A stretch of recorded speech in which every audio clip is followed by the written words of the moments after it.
At ngayong araw na nga rin mga kaborbot ay test play na rin natin itong ating mga saranggola. Medyo marami-rami nga ito mga kaborbot kaya medyo matatagalan tayo bago natin ito matapos. So for today's video mga kaborbot ay test play na natin itong ating 10 eagle kite na saranggola. Ito nga pala mga kaborbot ay custom made. Yung napili naming tema ay Philippine flag. Interested nga kayo mga kaborbot na magpa-custom na saranggola ay message nyo lang kami. Kung may mga event ka sa inyo mga kaborbot ay pwede namin gawan ng design yung inyong mga logo. Sa mga napapatanong o mga bago lang po sa aming flag, ito nga po pala mga kaborbot ay gawa sa carbon fiber. At yung tela nga pala na ginamit dyan mga kaborbot ay wind resistant talaga. Kung ano nga bang tela yun mga kaborbot, fabric nylon 6. At nagpatulong na ako mga kaborbot dito sa aming mga kabataan para assemble yung ating mga saranggola. Kung ako lang kasi mga kaborbot ay aabutin talaga ako ng siyam-siyam dyan. Ito nga pala mga saranggola na to mga kaborbot ay na-test play na. Bali, final test play nga namin ulit mga kaborbot. At gagawa rin kami ng video mga kaborbot kung paano ba to kilingan. Siyempre may mga instances pa rin mga kaborbot na malilikot natin yung parisukat. Marami nga rin mga kaborbot na nagtatanong sa akin kung magkano ba tong saranggola na to. Ito nga pala saranggola na to mga kaborbot ay 3,500. So saranggola lang po talaga siya mga kaborbot, hindi po kasama yung tali o yung pulunan. Yung sa tali nga pala at pulunan mga kaborbot ay optional. Nakadepende sa inyo mga kaborbot kung gusto niyo ba magpasama ng tali at pulunan. Pero kung saranggola lang naman mga kaborbot ay pwede rin. Mga gusto nga rin magpagawa mga kaborbot ng custom made na maramihan ay pwede rin po. Mas marami pa mga kaborbot ay mas mura siya. At dito nga mga kaborbot ay sa wakas natapos na namin assemble lahat ng saranggola. May kadalian lang din kasi mga kaborbot ng pag-assemble ng ganitong saranggola. Dito nga mga kaborbot ay ilalatag namin isa-isa yung mismong saranggola at pipicturean namin. Para ma-double check din namin mga kaborbot kung meron ba problema ang isang saranggola. So fast forward mga kaborbot, ito na pala yung araw ng kinabukasan. 1 piraso lang pala mga kaborbot na test fly namin nung araw na yun. Medyo late na rin kasi mga kaborbot at kailangan namin i-check yung bawat saranggola bago namin i-test fly. Dito nga mga kaborbot ang kasama ko lang ay si Rafi at si MJ. Dahil medyo maaga pa nga mga kaborbot ay wala pa yung ating ibang kabataan. Marami-raming test fly ang gagawin natin dito sa sobrang dami yan mga kaborbot. So 10 piraso yan.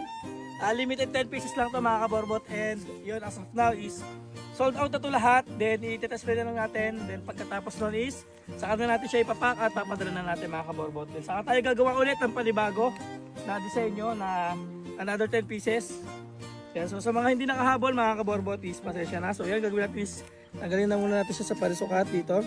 At sinimulan na nga namin mga kaborbot mag-test, and unfortunately walang-wala talagang hangin yan mga kaborbot. Bago nga kami pumunta dito sa bukid mga kaborbot ay meron pang hangin. At sobrang lala talaga ng hangin na to mga kaborbot, kasi kung kailan kami mag-test play doon siya biglang nawala. Mas maganda kasi mga kaborbot na ma-test play natin to sa malakas na hangin para mas makita natin mga kaborbot kung pantay ba yung kanyang lipad. Kung ganitong kahina lang din kasi mga kaborbot ang hangin, kahit pantay lumipad yan hindi rin natin malalaman kung pantay ba talaga siya. So sa madaling salita mga kaborbot, kahit pantay ang lipad nito sa mahina na hangin hindi natin malalaman kung pantay ba talaga siya, kasi kailangan natin na mas malakas na hangin. Sa mas malakas kasi na hangin mga kaborbot matitrigger yung kanyang mga parisukat at doon natin malalaman kung pantay ba siya mga kaborbot. Gusto rin kasi natin mga kaborbot na makasigurado na magiging pantay talaga ang lipad niya bago natin i-distribute. At syempre mga kaborbot ituturo pa rin natin sa kanila kung paano ba magkiling. Darating din kasi mga kaborbot yung panahon na kikiling ang isang saranggola, lalong na kapag nagagamit ito madalas. Stretch pa rin kasi mga kaborbot ang kanyang mga parisukat. At tulad nga ng sinabi ko mga kaborbot, may chance pa rin na malikot natin yung mga parisukat. Kaya mas maganda pa rin na may kaalaman mga kaborbot na magpapalipad ng ganitong saranggola. Bukod nga dyan mga kaborbot magtuturo tayo ng mga tips kung paano ba alagaan yung mga ganitong saranggola at kung paano ba yung tamang pagpapalipad sa mga ganitong saranggola.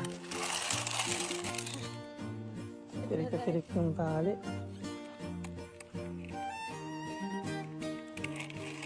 After nga na matagal-tagal na pagtitest play mga kaborbot isa pa lang yung test play natin. At hindi pa rin tayo sure mga kaborbot kung pantay ba talaga yung kanyang lipad, kasi medyo may kahinaan talaga yung hangin. Sa mga time na nga to mga kaborbot bigla na lang bumugso yung malakas na hangin. At syempre tuwang-tuwa tayo mga kaborbot kasi matetest play na natin na maayos yung ating saranggola. Pero napansin ko lang mga kaborbot na paikot yung hangin. Pag ganitong paikot nga ang hangin mga kaborbot o malikot ang hangin hindi pa rin natin malalaman kung pantay ba yung kanyang lipad. Bigla na lang kasi mga kaborbot na kumakanan o kumakaliwa yung ating saranggola. At syempre hindi natin ma-identify mga kaborbot kung kiling ba siya o sadyang bugso lang ba talaga yun ng hangin.